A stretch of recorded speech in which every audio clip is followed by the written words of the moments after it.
I've been doing pretty damn good. You turn that music off so I can hear you. How you doing, Steve? Jesus Christ, I'm doing great. Good. Sorry for blowing. Hotter than hell over here in Texas. What's the weather like in God's country today? Just hot? I know. It's hotter now. I got my air conditioners on. I'm still sweating. Golly. Well, Steve, it was I know a big week for you on Raw. The return of Chris Benoit. It was a very emotional moment for the city of Edmonton. But I got a feeling that not only you can't wait to meet up with Eddie Guerrero, but a match between you and Chris Benoit is something you got to be longing for as well.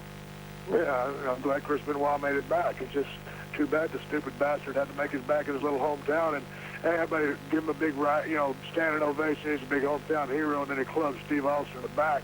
Well, that's where he screws up. He's picking on the wrong guy at the wrong time right out of the chute. I hope his neck is 100%, because if it ain't, then I guess he'll be going out of wrestling again. I'm just a little pissed off about the way things are going. And Eddie Guerrero's going to get his due, too. I forgot about that little bastard. Well, I know. I think he's a hell of a hand. I think he's got a lot of talent. But, he's messing with Stone Cold Steve Austin. That's something he just doesn't need to do. Well, I know, Steve, it's been a long couple of months for you when you go back to February and the debut of the NWO and going through and WrestleMania. There's some report stories with, again, everything on the internet, as we know, is true, of course. You read on the internet now, it says Stone Cold Steve Austin's not happy with things. Steve, lay it all on the line here. Give us the bottom line. What's your mindset and how you feeling about everything that's going on with the Raw brand? The bottom line is everything sucks. I'm not happy with the direction Stone Cold Steve Austin's going. I ain't happy with the direction the whole company's going. I think the writing has been pretty substandard. I'll go one better than that. It's been piss poor. I guess if that pisses some people off, then that's just the way it is. Well, again, I think it could have been a hell of a lot better creative than it's been going on. It's pretty shitty, as a matter of fact, and I ain't been happy with what I've been doing before WrestleMania or after WrestleMania as we speak presently.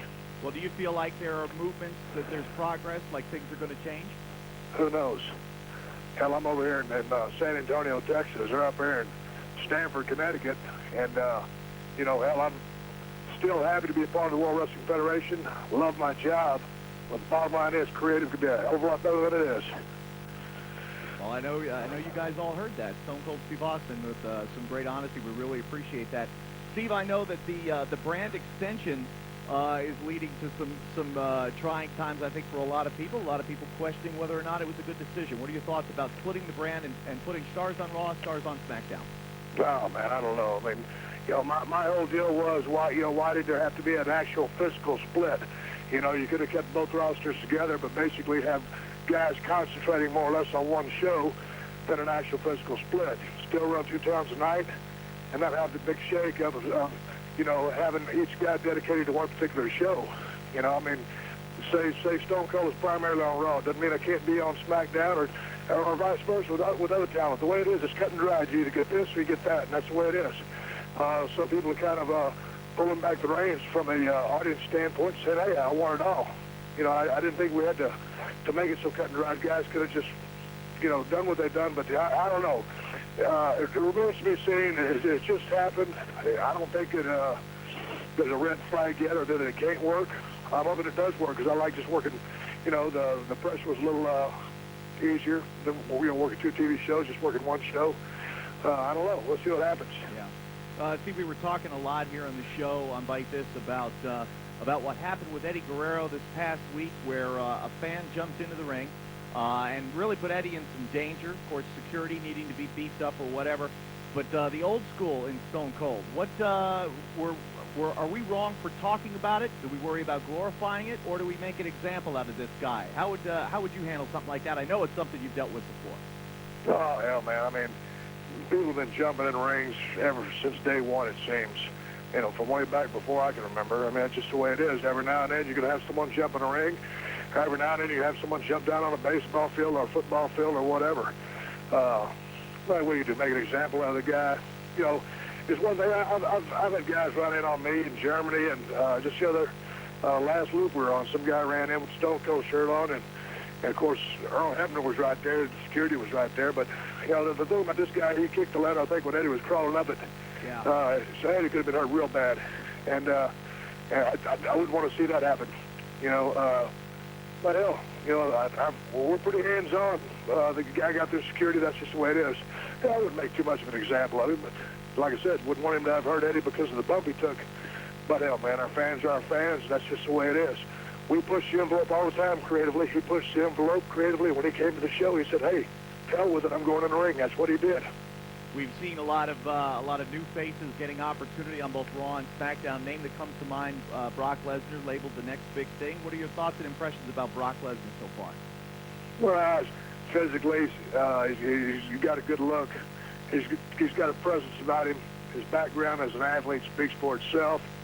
For being where he is in business at his age, I think he's real far along. Of course, he's going to have to develop some personality, some charisma, or whatever he's about, and I think that will definitely come. The guy's just been in the business a very short time. He's definitely a blue chipper. The next big thing gimmick, pretty damn lame. I wouldn't put a ton of pressure on the kid. I'd let him go out there and do what he does. Yeah. I think he's gonna. I think as far as the young talent goes, I'd put him at the top of the list. Well, I know a lot of people are saying great things about him, about Randy Orton over on SmackDown. Well, yeah, that's another name. You're talking about that roster now. Of course, I was a big Cowboy Bob Orton Jr. fan, so I really like his work. This kid's, what, third generation? Yep. Yeah, so Randy, on top of that list, he's number one. He's going to be an awesome talent. He's going to be very, very good, just like Brock. Well, we're talking to Stone Cold Steve Austin here on Byte This. Stone Cold calling from San Antonio, Texas, where he says it is hot as hell today, and I know the action's going to be heating up very soon. And King of the Ring, Steve, we were talking earlier on about memories from King of the Ring 1996, where Austin 316 was born. It really, in many respects, it seems like yesterday, but that was where the Attitude in the then WWF was born on that famous date. Yeah, people always ask me about that day, and, I just remember that event. It wasn't so much the fact that I beat Mark Merrill, it wasn't the fact that I beat Jake Roberts. It was the fact that, I was in the hospital getting my lip stitched up when Mark Merrill kicked me in the mouth. And, Doc Hendricks came up to me and said, "Hey, Jake, got a religious promo on you. You might want to remember that when you cut your speech afterwards." Well, if I'd never wrestled Jake Roberts, if he'd never given that religious interview, if Doc Hendricks would have never told me about it because I was at the hospital, I would have never came up with the Austin 316 thing. It was directed as a direct jab back and shake a snake for cutting that type of promo on me, and just ad lib followed up with that. And that's the bottom line because Stone Cold said so. So it was a definite turning point and very instrumental in the success of Stone Cold Steve Austin. Would I have had success down the road anyway? Yeah, but damn sure those were the two rocket boosters right there. No question. And Steve, as we fast forward here to 2001, 2002, one word captivates so many people around the world now, and that word is what? Did you ever think that the what phenomenon would be what it is today, and what are your thoughts on the recurrence of it? Oh, man, like I said, I've said before, I never intended that to be what it was. It was a smart-ass thing that I thought about as a heel. When I put myself on some shows because I was fixing to work with Kurt Angle at SummerSlam.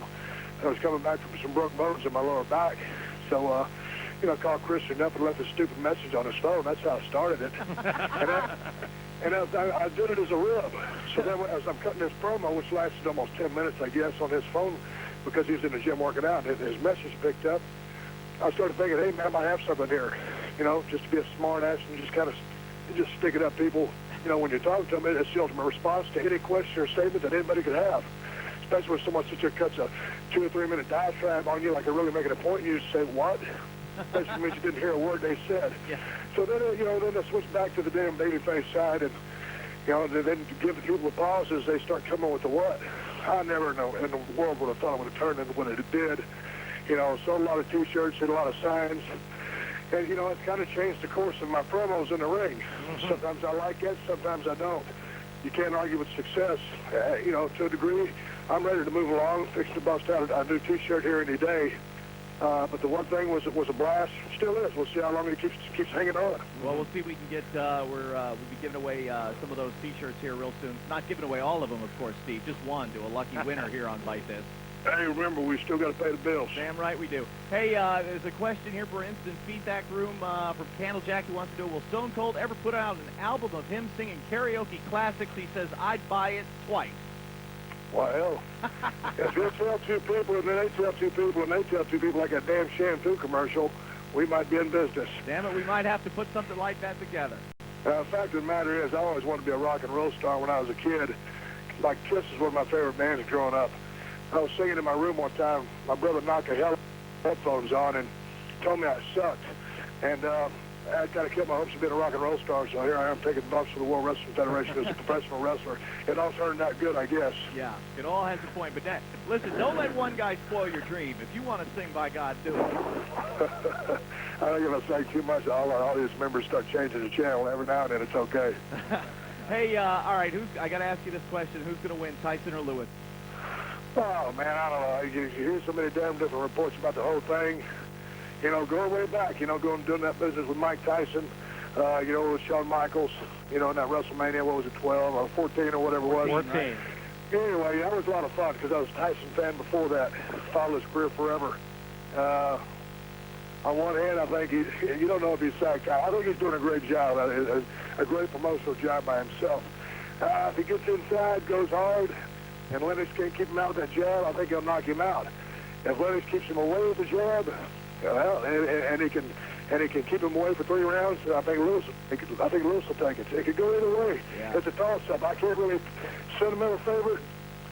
If Mike Tyson don't win, he's going to be eating a lot of crow. So I'm pulling for Tyson. Knock his ass out. I think Stone Cold taught Mike Tyson a lot about the art of promotion with everything happening in that the big pull-apart there, Steve. It's fun, man. I really didn't see a whole lot of it on the camera, but I think there's about a couple grand that worth $100 bills fell out of Tyson's pockets. And there's a bunch of $100 bills laying on him, man. I always got a kick out of that. I didn't get to grab one of them, but I enjoyed doing that stuff with Mike Tyson. Yeah. I would love to do it again sometime. I think Briscoe snuck in and stuffed a couple in his pocket. I do, too. I wouldn't doubt that. That something is pretty sneaky. We got a lot of people that want to talk to you, Steve. Let's talk to Dan from Chicago. Dan, you are on with Stone Cold Steve Austin here on Byte This. Hey, Stone Cold, how you doing? How's it going? It's an honor to talk to you. I've been a big fan of you ever since the Hollywood Blondes. Man, I appreciate it, man. I had a lot of fun with the Blondes. Yeah, you guys were my favorite tag team. But my question is, I want to know who would you want to fight? Who's like your fantasy matchup? Who would you want to, who's like would be the one guy that would be excited to fight? Man, I tell you what, that's a hell of a damn question. I don't know.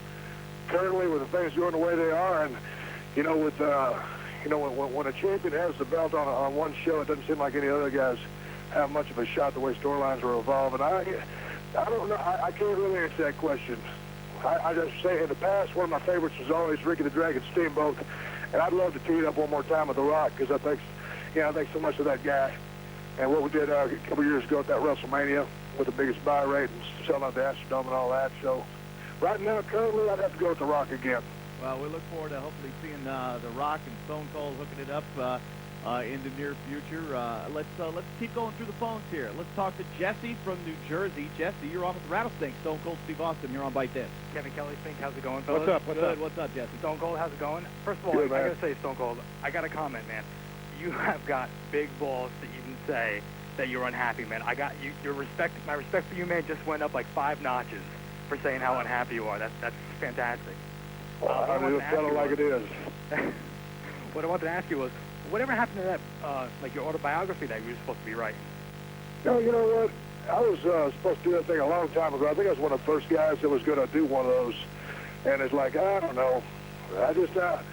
I like talking about myself on something like this. Someone's asking questions, but that's just, I don't really know that I have the attention span to write a damn book. It's hard to keep my thoughts straight for so long, and it seems like, when Mick Foley wrote his book, he remembers everything like it happened yesterday, which is a credit to him. Hell, I can't remember what happened, 3 months ago. I don't know. Maybe one of these days it'll end up happening.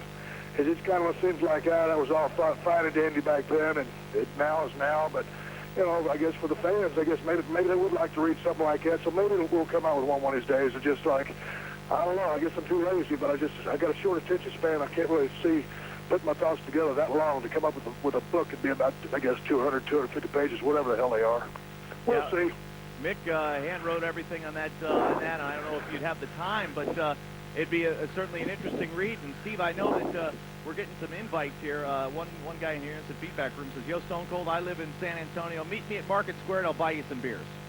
Market Square. Tell him to come down to Rudy's Barbecue down in Leon Springs, and maybe I'll take him up on it. There you go. All right, pal, you got it there. We learned a lot about you recently. Various home video projects. The home video DVD that's out now entitled "What." really takes a great look at everything you did. We did get to see some cool footage of you. Now that we own WCW's video library, we got to see some Hollywood Blonde footage in that videotape. It was a great project. I really enjoyed it. Well, thanks. I didn't got a chance to see the whole thing. Basically, when I decided, when we decided we were going to do another video, I kind of had a concept of coming up doing the things, answering anything more in a shoot interview, because I wanted to cover all the aspects of the heel turn. I didn't want to cover anything babyface. And the reason I turned heel was, for reasons, which I came up with. I felt like I'd done, kind of what I wanted to do as a babyface, and, wanted to try a little bit change of direction, to get some, make things fresh again. And that video was supposed to answer a lot of questions of why I did a lot of things, kind of some insider type stuff with a lot of psychology of why I did the things I did, and covering the fact that I had a lot of injuries that we never talked about on TV, so people weren't seeing Stone Cold in action, and I was covering all those bases with all the skits and stuff like that. I was happy with the video, but from a shoot aspect, it didn't cover or answer near as many questions as I had originally designed it to, but that's just the way it goes. Right. And as far as going back to that footage, that was one of the worst matches I ever had with Ricky Steamboat, because I had some damn good ones with him that were classics. The one on that particular DVD, I didn't think that match, and it definitely wasn't one of my favorites. Steve, you look around you, and, successes come your way in leaps and bounds in many ways and shapes and forms. And, of course, you've had some outside activities, what with Nash Bridges comes to mind immediately. And, of course, one of our cohorts, The Rock, has tremendous success with the Scorpion King. Any more thoughts or plans or hopes to do anything beyond the squared circle? Well, you know what, with the schedule being the way it is, it's hard to see anybody, WWF losing anybody else right now to do outside projects. And, back in the day when I was doing those Nash Bridges things, and then following that up the next year, I actually had a series offered to me. And that's a pretty hard deal to come up with. And that was kind of a carved-in-stone deal. But the time went right back in the business for a top guy, to walk away and go do outside projects, of that time and magnitude. So, the time was right for The Rock to do everything that he did. And I remember when I came back from my neck injury, from my surgery, because originally I wasn't even going to come back. The way things were going, the way I felt, didn't want to, put my neck through any more beatings. But when I did come back, I told Vince, I said, hey, man, I said, I don't want to do any outside projects. Just let me keep my nose to the grindstone so I can get back to where I need to be. So we focused, primarily on Stone Cold in the ring and doing nothing else. So that was accomplished. I'm back, but I like to do some other stuff. Yeah, but the time, the project, and everything has got to be right. I don't know how much longer my damn body's going to last. I have a blast working with the WWF. I think it's what I was put on the face of the earth to do. And, I like the job. I love the job. I love running up down the road. I got gypsy in my blood. Yeah, I'm not happy staying in one place, so I like all the travel that goes with it. Don't get me wrong, I like to be home every now and then. But to answer your question, one of these days, I'd like to do some other things. Right now, if I could, if they weren't long-term type deals and didn't affect house show business and what for, stuff like that. So, anyway, one of these days when I decide to hang it up, maybe more opportunities will come my way. If they don't, I paid my taxes, saved my money, so maybe I'll just hunt and fish and drink beer for the rest of my life. There you go. 3 things I'm sure you do very well. Steve, I know the leadership role that you have, I think, cannot be understated. This past weekend on Confidential, the new show on the new TNN, Lita spoke very openly about the fact that you gave her some advice when she was dealing with the fears associated with her, the broken neck that she suffered, and she couldn't have said nicer things about the fact that you really calmed her down when she was at her most panicky. What's something that you remember about that phone conversation and kind of guiding Lita to a place where she felt a little bit better about a very scary situation? Well, I mean, she had hurt her neck doing that movie deal, from what I understand, and it was in St. Louis, I think, when she got her pictures taken and everything like that, and the doctor, said, hey, you can't fly anywhere, we need to cut on you tomorrow. And, I was recommended she go down and see my guy down here in San Antonio, Lloyd Youngblood, of course, who Rhino, Benoit, and Scotty Tuati ended up going to see him because I think he's a neurosurgeon, I think he's the best. So anyway, this guy had her all worked up in a frenzy. She's a great talent, and I don't think she's ever had any real serious injuries, so the guy had her pretty scared. I just said, hey, Lita was so tough when she busted her neck up, like, they didn't even take her to the hospital. She picked herself up, and I remember seeing her at the house show. She had her arm stuck in her shirt because she couldn't really pick up her arm, so she's tough as nails. sudden the guy's going to throw a red flag at her to stay in St. Louis and get her to get this surgery. I said, hey, Lita, as tough as you are, that doing the things you're doing, a plane ride ain't going to break your neck any worse than it is. Go down and see this guy. And I mean, once she heard that, she talked to Jim Ross, and, of course, Matt was there for her, and they all helped her make the right decision. But I respect the hell out of all them Hardys, and I like Lita a whole lot. And those people work hard. They're not trouble, and it's the kind of people you like to see in the business. So it was a pleasure for me to help her and, Benoit and them other guys also. I was just going to say, Steve, to a lesser extent, you were the, I take this as it were, the pioneer because you had the surgery, and Dr. Lloyd Youngblood was your surgeon, and to recommend Dr. Youngblood's services to people like Rhino, Benoit, and Lita. That speaks volumes for the man himself. He must be one hell of a surgeon. Yeah, the guy's awesome. He's and I did some background checks on him because I've got an aunt that's in hospital administration over there, and he's a doctor of doctors. If a doctor's got a wife or parent or kid or something's wrong with them, they go see Lloyd Youngblood because he's the ultimate, and he's just a wealth of knowledge. All you got to do is sit down and talk with him, and you basically just put all your trust in the guy because he's genuine. He's just extremely intelligent. He knows exactly what he's doing, and he'll give you a bottom line answer without a lot of BS and a lot of cover up stuff. He'll tell you like it is. And, everybody that's went to him has turned out okay, and Lita's going to do the same thing. Good. Well, we're, of course, that surgery that Dr. Lloyd Youngblood has performed on Stone Cold and Rhino and Benoit and Lita and Scotty 2 Hotty, it's a radical surgery. It's pioneering, and it's lengthening careers. Steve, though, the term bionic redneck has been applied to you. So much of what you have done has been coming back from injuries, and I think that really when you talk about a legacy, all the great accomplishments that you've had, coming back from injury seems to be something that Stone Cold Steve Austin does better than anybody. Well, God dang, I just like, I don't know, Jim Ross always ended up calling me the toughest SOB in the WWF, so he made up that deal for me. Bionic redneck I kind of created just because of all the pins, plates, the leg braces, kind of was just like it's just another nickname or whatever.